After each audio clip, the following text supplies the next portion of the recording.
Hello mga mare! Welcome to my mini vlog!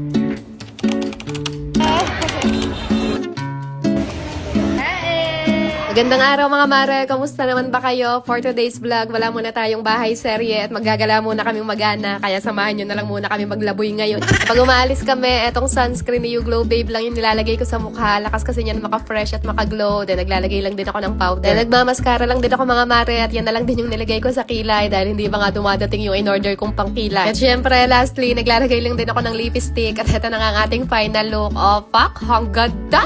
Pasensya na mga mare at feel na feel ko lang talaga magmaganda ngayon. Minsan lang naman to, kaya pagbigyan nyo na lang muna. Huy! Then, binabaon ko lang din itong sunscreen para mamaya kapag nahulas na tayo, meron tayo pang retouch. And syempre, konting pabango. Then, ready ko na rin pala kanina itong mga dadalhin namin para diretso alis na lang pagkatapos mag-ayun. Anyways, itong OOTD ko pala is from Lubito. Kung bet nyo rin yan, ilalagay ko na lang din yung link sa comment section. And fast forward mga mare, eto at nasa biyahe na kami. Ang ganda ng view dito sa dadaanan namin. Ang lakas maka-nature, tsaka maka-probinsya ba. Daanan din namin dito tong Taal Volcano. Bali, sarado kasi yung kalsada na palagi naming dinadaanan. Kaya dito kami sa way na to napadaan. Di namin kabisado yung daan dito mga mare. First time lang namin nakadaan dito. Kaya yun, at nag-waste na lang kami. And after almost 2 hours na biyahe, eto at nakadating na kami dito sa pupuntahan namin. At dito nga ang destination namin ngayon sa Sky Ranch. Linggo nga pala nung araw na to. Kaya yun, at sobrang dami ng tao at sobrang haba din ng pila. Birthday nga pala nitong aking pinakamamahal na darling ngayong araw. At ang gusto niya nga yung ganito, yung mamasyal na lang daw kami buong mag-anak ngayong birthday niya. Dahil siya ang birthday boy, kaya siya ang masusunod. At napakadali lang din naman namin kausap mag-iina. Kaya ibigay ang hilig at nang walang ligalig. Pero ang system mga mare, mukhang mas mag-e-enjoy yata kami dito mag-iina kaysa sa kanya. Lalong-lalo na nga tong batang maliit.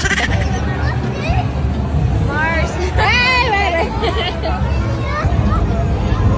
Ayun, meron nga biglang bumati sa atin na isang kumare natin dyan. Palagi din daw siya nanonood ng mga vlog natin. Kaya shout out sa'yo, Mari ko. Huy! Nakalimutan ko na din pala siya videohan dahil hinahabol din nga namin tong batang maliit niyan. Dahil ayan nga, kung saan-saan kagad nagtatatakbo tong bata-batuta na to. Sasaglit pa nga lang kami nakakapag-ikot-ikot niyan. Pero nagyaya na rin kagad kumain tong si ate at kuya. At medyo nagugutom na raw sila. Kaya ito, at kumain na rin muna kami. Walang masyadong pila dito sa Kenny Rogers. Kaya dito na lang kami kumain kahit medyo may kamahalan dito. Para naman mas mahaba-haba pa yung ipaggagala namin mamaya. Yes, mga mare, opo, mahal na to para sa akin dahil sanay lang naman kami sa Jollibee at Mang Inasal.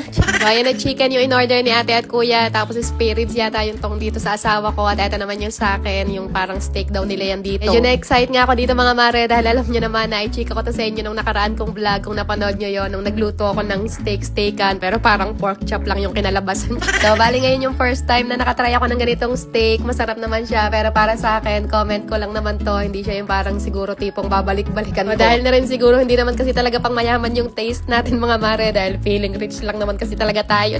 Ayan, pagkatapos namin kumain, bumili lang din kami nitong ice cream pang dessert dun sa may food stall na nadaanan namin. Ice cream siya mga mare, tapos meron na rin siya kasamang churros. Ang sarap niyan, kaya try nyo rin yan kapag nagawi din kayo dito. After naman namin mag-dessert, ayan, at dumiretso na rin kami dito sa may Cartonville. Ito lang din kasi yung isa sa mga attraction dito na pwede dito sa Batang Maliit, kaya dito na lang din kami pumunta lahat. May playground to mga mare na puro inflatable lahat. Grabe, hilong-hilo talaga ako dyan dahil panay nga ang yug-yug ng mga bata. Sabi ko nga dito sa Batang Maliit, bantay yung maigi tong papa niya at baka kakuawayin ng ibang mga bata. Sabay, tingnan nyo naman kasi ang loko mga mare at talagang hindi rin magpatalo ng kalikutan sa mga bata. Sakit sa